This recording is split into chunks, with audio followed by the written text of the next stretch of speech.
Oh non! Un train fonce à toute allure. Il a perdu complètement le contrôle. Près de vous, il y a une poignée. Si vous faites rien, le train va écraser 5 pauvres mineurs innocents.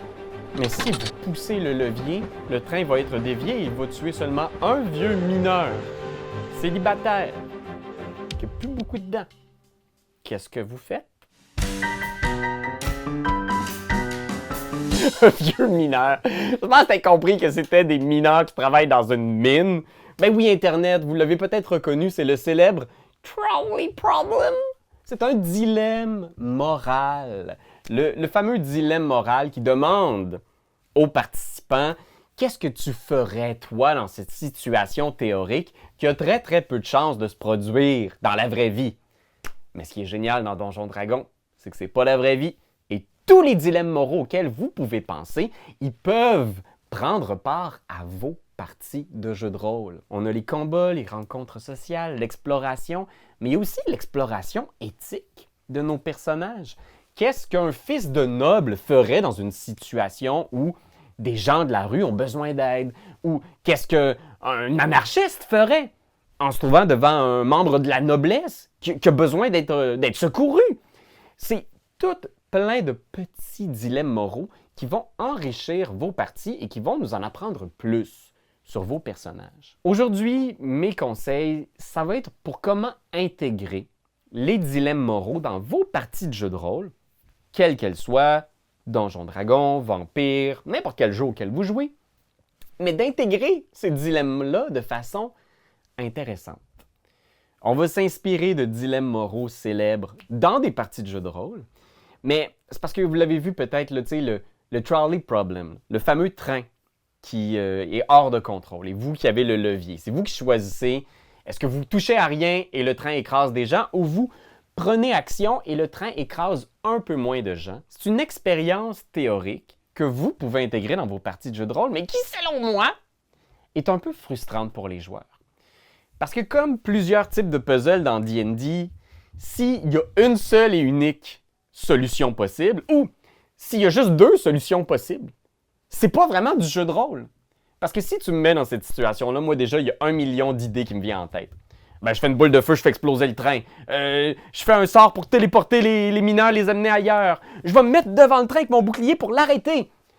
Fait que les expériences théoriques qu'on voit souvent en ligne, ces fameux dilemmes moraux de carton, je vous inviterais à ne pas les utiliser ou à ne pas les imposer sur vos joueurs de façon ultra rigide. Un bon dilemme moral, dans un jeu de rôle, ça doit rester un problème qui peut être résolu de 10 000 façons différentes. Vos joueurs vont amener une solution à votre problème qui est probablement quelque chose que vous n'avez pas en tête. Fait que restez super ouvert, là, ça c'est mon premier conseil. Mettez-vous pas dans la tête qu'il y a juste 2 solutions possibles, sinon votre dilemme moral, il fait du railroad.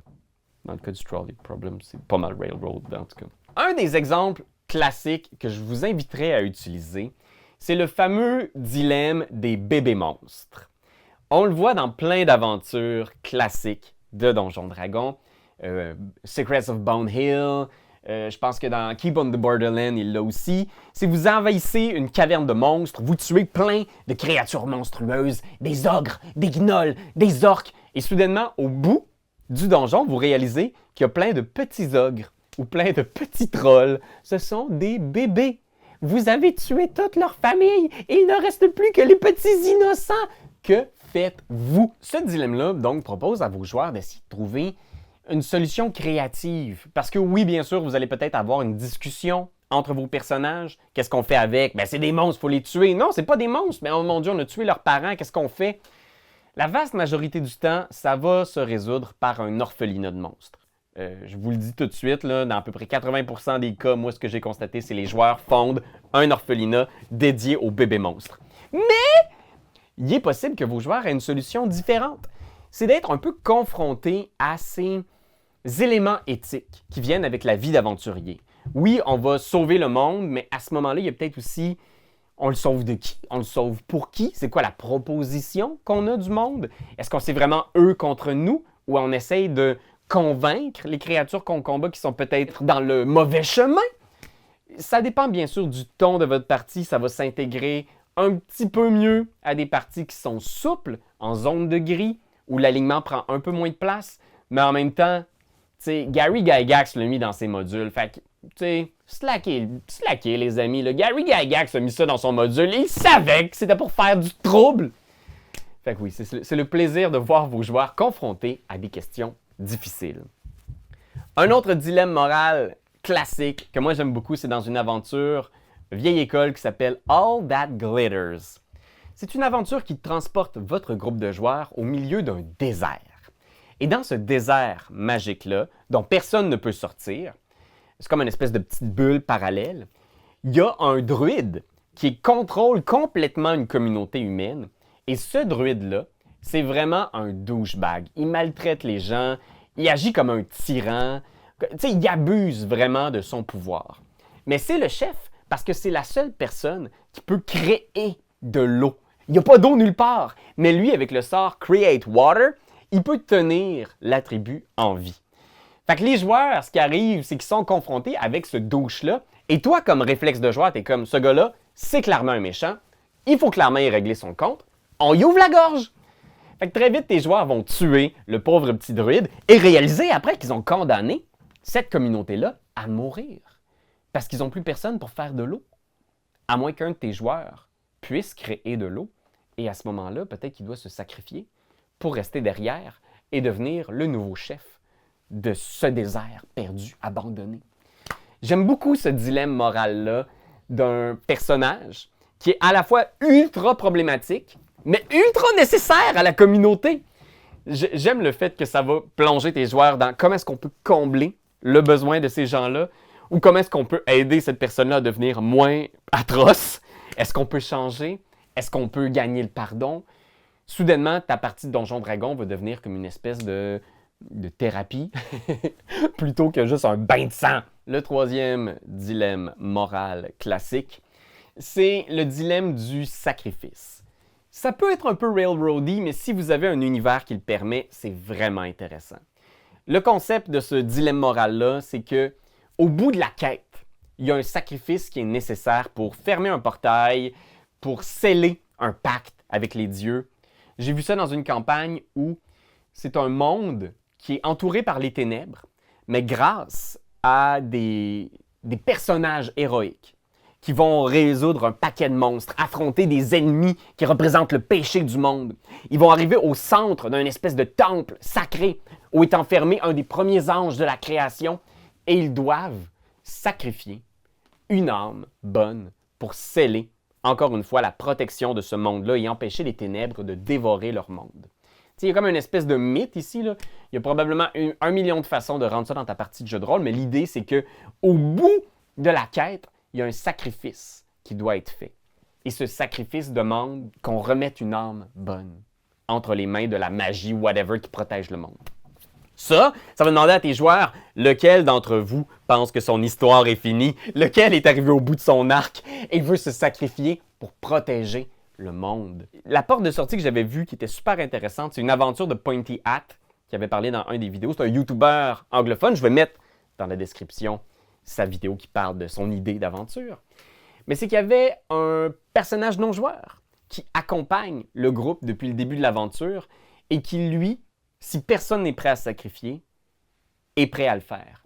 Est prêt à se sacrifier pour sceller la magie de ce monde-là, protéger tout ce qu'ils ont de bon qu'ils veulent garder pour eux. C'est intéressant parce que ça demande à vos joueurs, êtes-vous prêts à sacrifier votre personnage non-joueur super innocent, le pauvre petit naïf? Est-ce que lui meurt, mais nous on vit? Pourquoi? Puis ce que j'avais trouvé intéressant, c'est qu'à la fin de son aventure, Pointy Hat a dit que tous ses joueurs ont décidé de tous sacrifier leur âme pour sceller le plus longtemps possible le pacte magique et protéger leur monde. Fait que soudainement, ça a comme créé une espèce de dimension de... Il n'avait pas prévu ça, mais les joueurs sont allés all-in dans ce dilemme moral-là en faisant « on va tout donner, on va tous se sacrifier ». Puis je trouve ça vraiment très, très cool. Et finalement, le dilemme classique moral, c'est le fameux Avengers Civil War. C'est qu'est-ce qui se passe quand deux individus bons ont des intérêts opposés.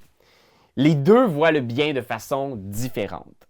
Est-ce qu'on doit utiliser une arme maléfique pour protéger le monde ou est-ce qu'on doit, au contraire, être prêt à sacrifier tout ce qu'on connaît, mais ne jamais toucher à cette magie maléfique-là? La meilleure façon de mettre ça dans votre partie de jeu de rôle, c'est de créer un personnage que vos joueurs aiment, apprécient, et de trouver un différent légitime avec lui. Par exemple, si vous avez un monde dans lequel une horde monstrueuse s'apprête à déferler sur les villes. Peut-être qu'un des alliés, un des plus grands alliés, un des meilleurs amis de votre groupe, va refuser d'accepter l'aide de créatures parce qu'elles ne sont pas du même alignement, parce qu'elles ne servent pas le même Dieu, ou parce qu'elles l'ont déjà trahi par le passé. Cette espèce de politique-là, le fait que, au-delà de nos alignements communs, on n'a pas la même vision du monde. Je trouve ça intéressant.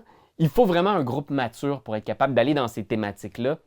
Mais l'idée, c'est de se retrouver à peut-être combattre un paladin, un ange, un serviteur de notre Dieu, parce qu'on n'a pas exactement la même vision du monde.